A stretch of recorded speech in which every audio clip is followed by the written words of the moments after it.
তোমালোক দুজন বহা, মই অকণমান ভিতৰৰ পৰা আহোঁ। ৰ'ব মা, আপুনিও বহক। আপুনিও সকলোবোৰ কথা জনাটো দৰকাৰ। আপুনি কি ক'ব বিচাৰিছে ক'ব পাৰে। মই এনেদৰে আপোনালোকৰ ঘৰলৈ অহাৰ বাবে আপোনালোকৰ মনত চাগে হাজাৰটা প্ৰশ্ন উদয় হৈছে। নাই নাই, তেনেকুৱা বিশেষ একো হোৱা নাই। আচলতে ভাড়াৰ ৰুমটোলৈ আপোনালোকক মাতিবলৈ মোৰ বেয়া লাগিল। তোমাৰ ঘৰত কোনো নাই নেকি? থাকোঁতে সকলোবোৰেই আছে, পিছে তেজৰ সম্পৰ্কহে আছে, মনৰ সম্পৰ্ক নাই।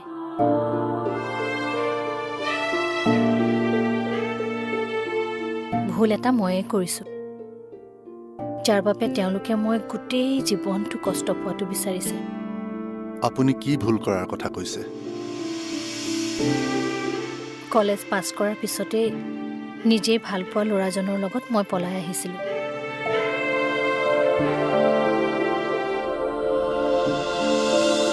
পলাই বিয়া হোৱাৰ বাবে ঘৰৰ মানুহৰ লগত মোৰ সম্পৰ্ক বেয়া হ'ল।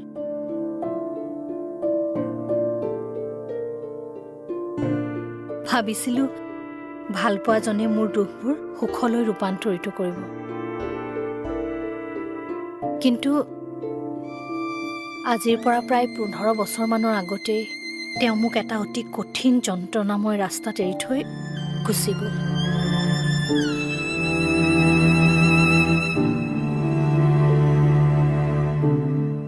তাৰমানে ল'ৰাজনে আপোনাৰ লগত বিশ্বাসঘাতকতা কৰিলে?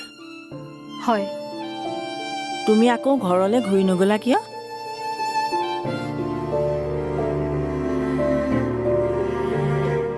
পলাই অহা ছোৱালী এজনী আকৌ ঘৰলৈ ঘূৰি গৈ ঘৰৰ বোজা হ'ব নিবিচাৰিলোঁ।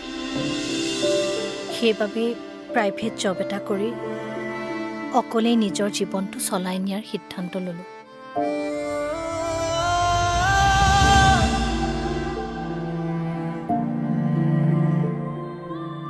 নিজে ইনকম কৰি আনৰ বোজা নোহোৱাকৈ গোটেই জীৱনটো চলাই নিম বুলি ভাবিবলৈহে সহজ, কিন্তু বাস্তৱত সেয়া বৰ কঠিন। অন্ততঃ মানুহক মাত এষাৰ মাতিবলৈ হ'লেও লগ এটাৰ প্ৰয়োজন।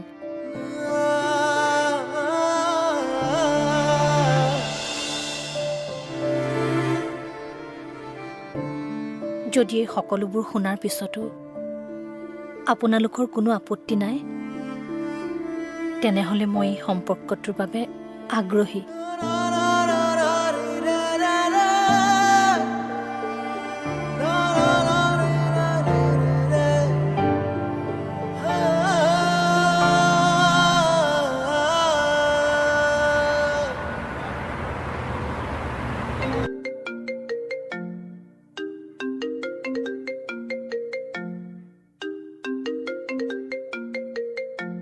ঐ, এইটোৱে দেখোন ফোন কৰি আছে, কি কৰোঁ?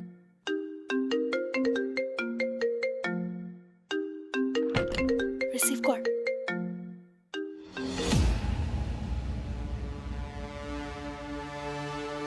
হেল্ল', হাই ডিয়াৰ, কি কৰিছা? আছোঁ এনেই ঘৰত। মই তোমাৰ কথা মতে তোমাৰ দেউতাক মোৰ সিদ্ধান্ত জনালোঁ। Thank you. তোমাৰ লগত মোৰ অলপ কথা আছে। কওকচোন। নাই, ফোনত ক'ব নোৱাৰি। ক'বলৈ হ'লে আমি ইজনে সিজনৰ ওচৰত থাকিব লাগিব, চকুত হৈ বহিব লাগিব, বুজিলা? আচলতে যেতিয়ালৈকে দেউতাই বিয়া নাপাতে তেতিয়ালৈকে মই ৰুমৰ পৰা কোনো কাৰণত নোলাওঁ বুলি জেদ ধৰিছোঁ। এতিয়া ৰাখিছোঁ দিয়ক, মই কিবা এটা কাম কৰি আছোঁ। হেল্ল',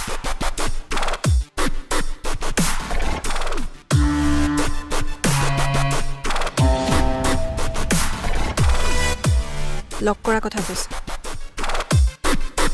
চাল্লা সুবিধাবাদী। ঐ, সি তোক যেনেকৈ নচুৱাইছে আমিও তাক তেনেকেই নচুৱাব লাগিব।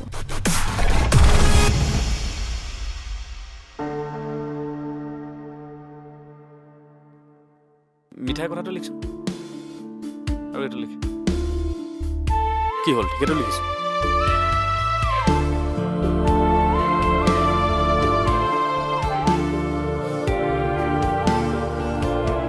তাৰ মানে তোমালোকেই সকলো কাম কৰিবা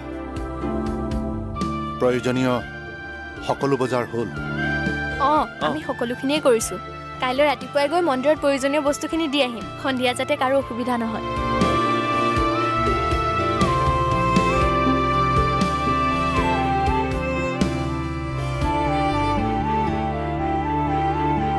তাৰ মানে বিয়া হ'বই হ'বই বিয়াৰ কাৰণে পুৰোহিত এজন লাগিব নহয় লাগিব কৈছা কাৰোবাক কোৱা হৈছে মানে মই কোৱা নাই কিৰণে কৈছে ন কিৰণ মানে মই কোৱা কথা আছিল কিন্তু প্ৰীতিয়ে কাৰোবাক ক'লে মই কি হ'ল চক খাই উঠিছা যে তুমিও কোৱা নাই নেকি নাই মানে কৈছো আহিব আমাৰ ঘৰৰ ওচৰৰে তই লিখচোন লিখ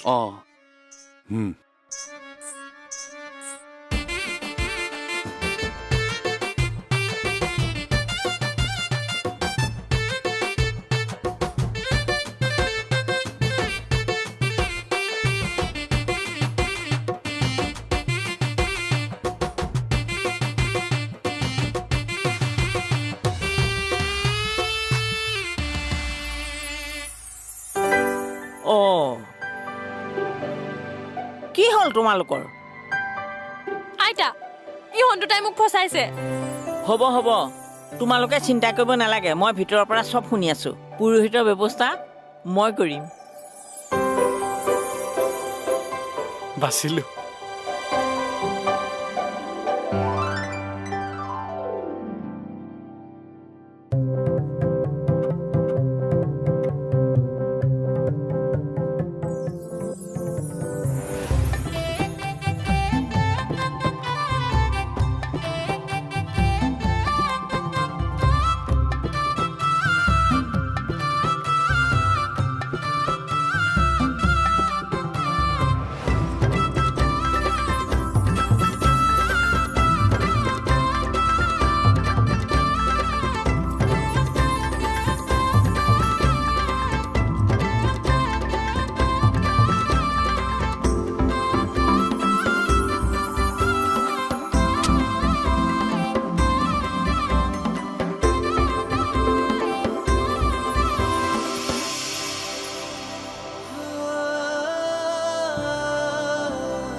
বাইদেউ মই আপোনাৰ ঠাই ল'বলৈ এইখন ঘৰলৈ অহা নাই আপোনাৰ ঠাই সদায় আপোনাৰেই হৈ থাকিব মই মাত্ৰ জীয়াই থাকিবলৈ অকণমান ঠাই বিচাৰি আহিছোঁ মা তুমি সকলোবোৰ দেখি আছা নহয় ছোৱালীয়ে যি কৈছে মই তাকেই কৰিছো আশা কৰিছো তুমি অন্ততঃ দুখ নোপোৱা আপুনি চিন্তা নকৰিব মই কৃষ্ণাৰ এগৰাকী সঁচা মাক হ'বলৈ চেষ্টা কৰিম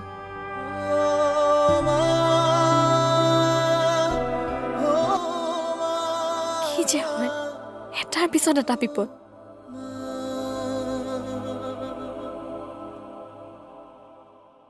ঐ ইহঁতকেইটা ক'লে গ'লো দেখা নাই যে ডাঙৰ কথা এটা হ'ল কি ডাঙৰ কথা হ'ল কিৰণ ঘৰলৈ গৈছে কি সি আকৌ কিয় ঘৰলৈ গৈছে ঐ কি হৈছে মোক ভালকে কচোন মাকৰ বোলে কিবা এটা হৈছে কি মোকো ভালকে একো নজনালে 10:30 মানত সিহঁতৰ ফালে বোলে ট্ৰেইন এখন যায় সেইকাৰণে অংকুৰে তাক ষ্টেচনত উঠাবলৈ গৈছে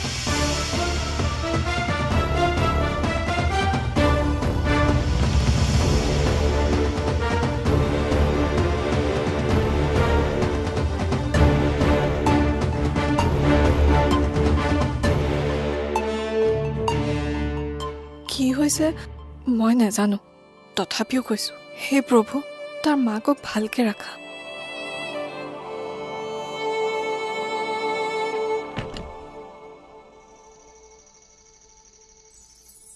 Oh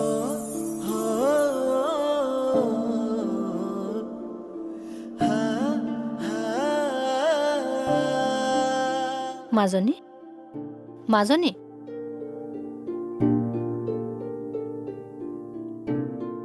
উঠা, বহুত সময় হ'ল নহয়।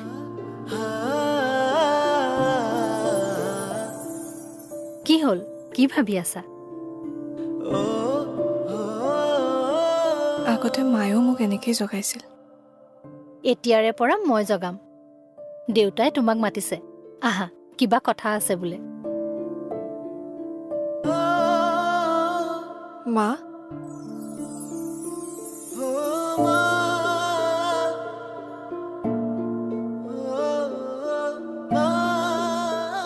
তুমি মোক মৰম কৰিবা নহয়? কৰিম, বহুত মৰম কৰিম। এগৰাকী মাক হিচাপে যিমানখিনি দায়িত্ব পালন কৰিবলগীয়া আছে, মই সকলোবোৰ কৰিবলৈ চেষ্টা কৰিম। দেউতা বেলকনিতে ৰৈ আছে, আহা।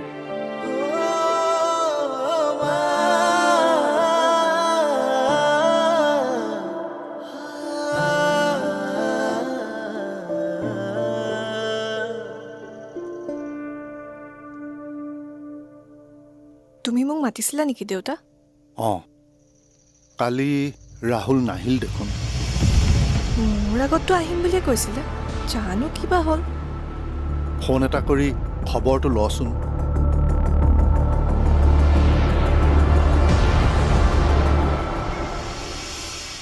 এতিয়া কি কৰিবি?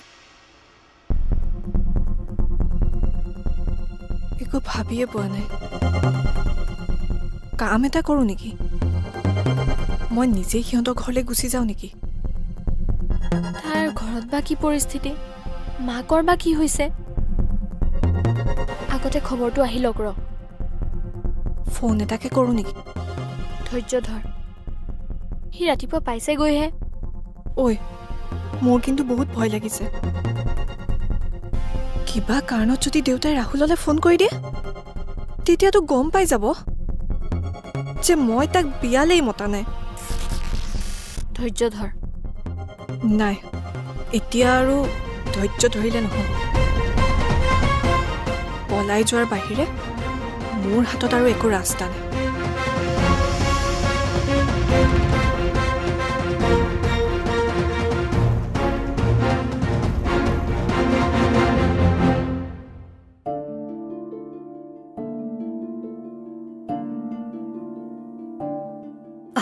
মা, ছোৱালীজনী তোমাক গতালো, তুমি চাবা। কিবা ভুল কৰিলে মাক হিচাপে তুমি গালিও পাৰিবা। আপুনি চিন্তা নকৰিব মা। খালি আপুনি মোক নিজৰ জীয়েক বুলি ভাবি অহা যোৱা কৰি থাকিলেই হ'ল। মা বুলি ভাবিছা যেতিয়া আৰু এষাৰ কথা কওঁ, বেয়া নাপাবা। আপোনাৰ কোনো কথাই মই বেয়া নাপাওঁ, কওক। সংসাৰ এখন কৰিছা যেতিয়া কেতিয়াবা মনোমালিন্য হ'বও পাৰে। সেই বুলি ধৈৰ্য নেহেৰুৱাবা। কেতিয়াবা তোমাৰো ভুল হ'ব পাৰে। তেতিয়া মই তোমাক গালি পাৰিলেও তুমি যাতে বেয়া নোপোৱা। অকণো বেয়া নাপাওঁ মা। আপুনি নিঃসন্দেহে মোক গালি পাৰিব পাৰিব। আইতা, তুমি যাবলৈ ওলালা? যাওঁগে মা, খেতি পথাৰৰ কাম আছে নহয়। তই মাৰ লগত আমাৰ ঘৰলৈ যাবি। মই আকৌ বেলেগ ফালে যোৱাৰ কথাই ভাবিছোঁ।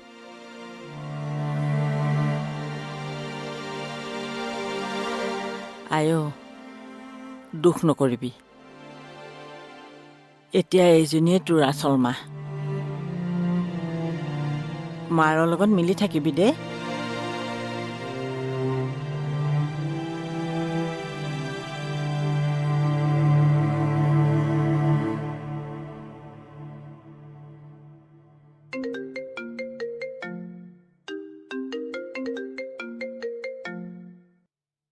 হেল্ল' প্ৰীতি, তহঁত আহি পালেহি নে? অঁ, মই গৈ আছোঁ। তই আজি সাহস কৰিবই লাগিব। আজি তই সাহস নকৰিলে গোটেই জীৱন পস্তাব লাগিব।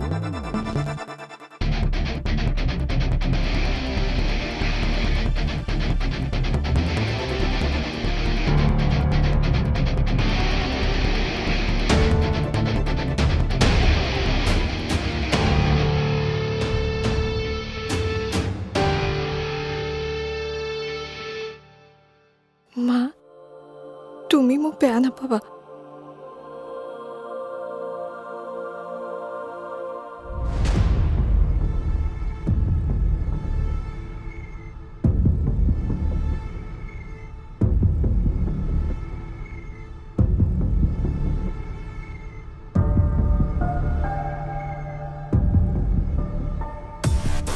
কলৈ যাৱ তই?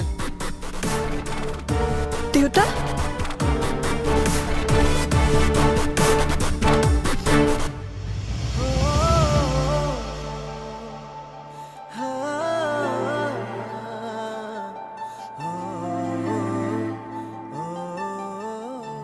তাৰ মানে তই ভাবি ললি তোৰ মাৰৰ লগতে ময়ো মৰি গলো। প্লিজ দেউতা, তেনেকে নকবা। মই তেনেকে ভবাই নাই। যদি তেনেকৈ ভবাই নাই, ইমানবোৰ কথা মোৰ পৰা কিয় লুকুৱালি? কিয় এবাৰো নকলি যে ল'ৰাটো ভাল নহয়?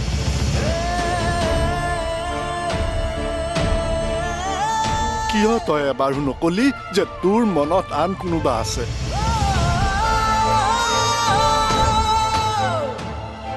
নিজকে বহুত ডাঙৰ হোৱা বুলি ভাবিলি। ইমানেই ডাঙৰ হলি যে দুভাগ ৰাতি নিজৰ ঘৰৰ পৰা পলাই যোৱাৰ সিদ্ধান্ত ললি। কিয় মনে মনে আছ? নক কিয়? কিয় এনেকুৱা কৰিলি? মোৰ ভয় হৈছিল দেউতা। ৰাহুলক যিহেতু মায়ে পচন্দ কৰিছিল, সেইকাৰণে মই ভাবি লৈছিলো তুমি মাৰ সপোনবোৰ পূৰা কৰিবা। চাবলৈ অহাৰ দিনাই মই তাক কৈছিলো মই আন কাৰোবাক ভাল পাওঁ। কি? আমাৰ বহুদিনীয়া ভাল পোৱা। তেন্তে তোমালোকৰ ঘৰৰ মানুহে আমাক নিমন্ত্ৰণ কিয় কৰিলে? আমাৰ ঘৰত আমাৰ কথা গম নাপায়। আপুনি প্লিজ কৈ দিয়ক যে মোক আপোনাৰ পচন্দ হোৱা নাই। এই সকলোবোৰ খুলি কোৱাৰ আগতে মা গুচি গ'ল। ভাবিছিলো সময়ৰ লগে লগে সকলো ঠিক হ'ব। কেতিয়াবা কওঁ বুলি তোমাৰ ওচৰলৈও যাম, কিন্তু মাৰ ফটোখন চাই যেতিয়া তুমি মাৰ সপোনবোৰ পূৰণ কৰাৰ কথা পাতি থাকা, তেতিয়া মই থমকি ৰওঁ।